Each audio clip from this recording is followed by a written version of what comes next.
Assalamualaikum warahmatullahi wabarakatuh. Saya Lulu Thaibah NIM 190321100067. Kali ini saya akan membahas mengenai review artikel saya yang bermateri tentang analisis tata niaga pendekatan SCP.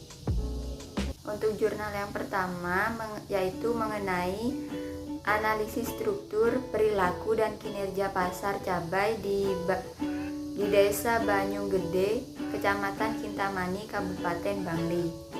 Cabai merah merupakan salah satu komoditas pertanian yang memiliki nilai ekonomi. Pemanfaatan cabai merah sebagai bahan baku industri pengolahan makanan, obat-obatan, dan kosmetik memberikan prospek yang cerah sebagai sumber pertumbuhan di sektor pertanian. Selama beberapa tahun terakhir, produktivitas cabai selalu mengalami fluktuasi. Sedangkan harga cabai di tingkat produsen cenderung mengalami peningkatan yang cukup berarti dari tahun ke tahun. Hal ini diduga berkaitan dengan rendahnya produktivitas cabai. Fluktuasi harga yang tinggi di sektor pertanian merupakan suatu fenomena yang umum akibat ketidakstabilan pada sisi penawaran. Produksi cabai di Provinsi Bali dari tahun 2009 sampai dengan 2013 cukup berfluktuasi. Pasar merupakan kelembagaan yang kompleks karena membentuk hierarki dan keterkaitan dalam transaksi yang melibatkan berbagai macam komoditas secara simultan.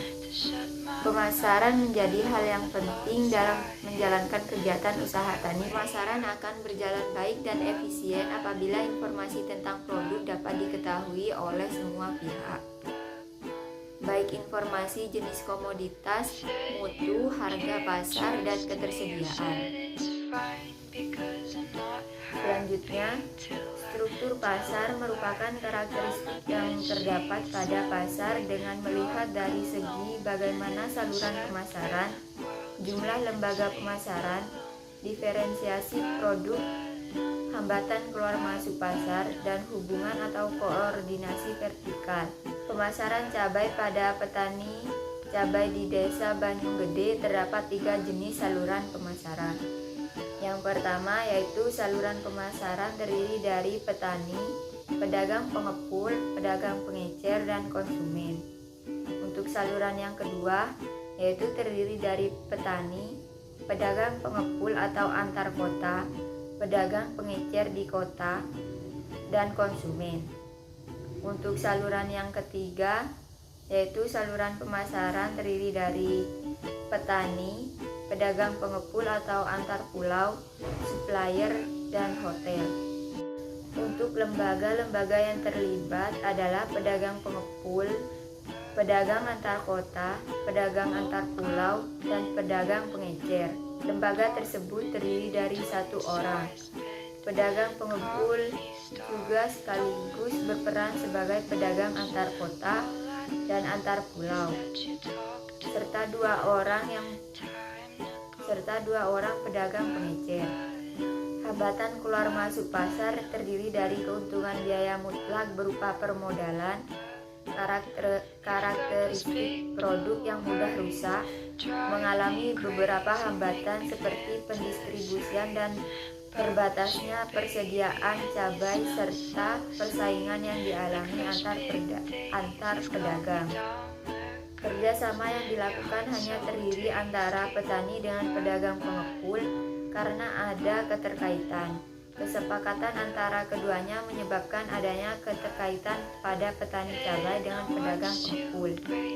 Dalam hal ini, penyesuaian dilakukan oleh lembaga pemasaran yang terdiri dari pedagang pengecer dan pedagang pengepul yang sekaligus bertindak sebagai pedagang antar kota dan pedagang antar pulau.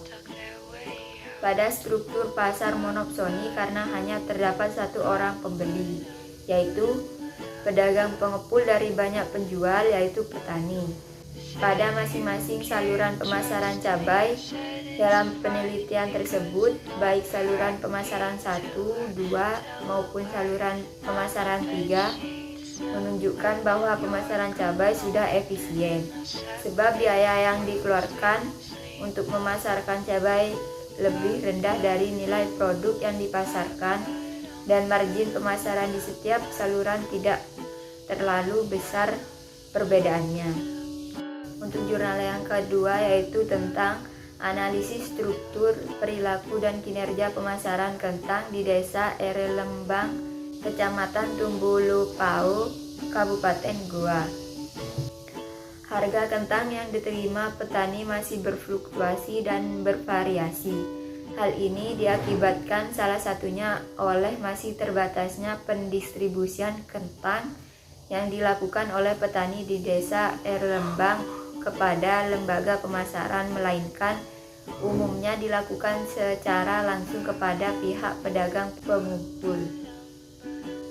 Selain masalah panjangnya rantai pemasaran, fluktuasi harga dapat terjadi karena produksi yang hanya terkonsentrasi di daerah tertentu atau pola produksi yang tidak sesuai, serta fasilitas yang tidak memadai, di mana fluktuasi harga ini seringkali mengakibatkan kerugian pada petani.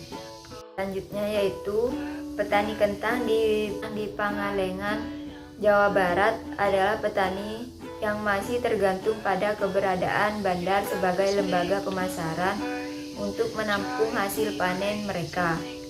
Dengan kondisi pemasaran tersebut mengakibatkan petani sulit meningkatkan pendapatan serta kesejahteraan.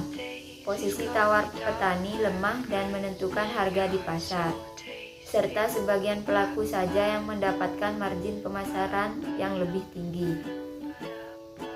Faktor yang menentukan struktur pasar adalah jumlah penjual dan pembeli, pangsa pasar, tingkat penguasaan teknologi, elastisitas permintaan terhadap suatu produk, lokasi, hambatan masuk pasar, dan tingkat efisiensi.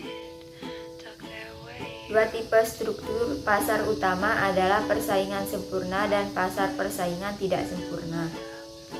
Pelaku petani dalam sektor pertanian disebutkan jarang melakukan sortasi, grading, pengemasan, ataupun perlakuan lain yang mengakibatkan harga yang diterima petani lebih kecil. Sedangkan di Desa Lembang terdapat kebebasan pedagang dari dalam maupun dari luar desa yang bisa masuk pasar. Hal ini disebabkan karena para petani tidak memiliki keterkaitan pada para pedagang. Petani bebas menjual kentangnya ke pedagang yang mereka sukai. Hambatan keluar masuk pasar ini tidak terjadi dalam pemasaran kentang, karena di lokasi penelitian tersebut terdapat banyak produsen dan pembeli.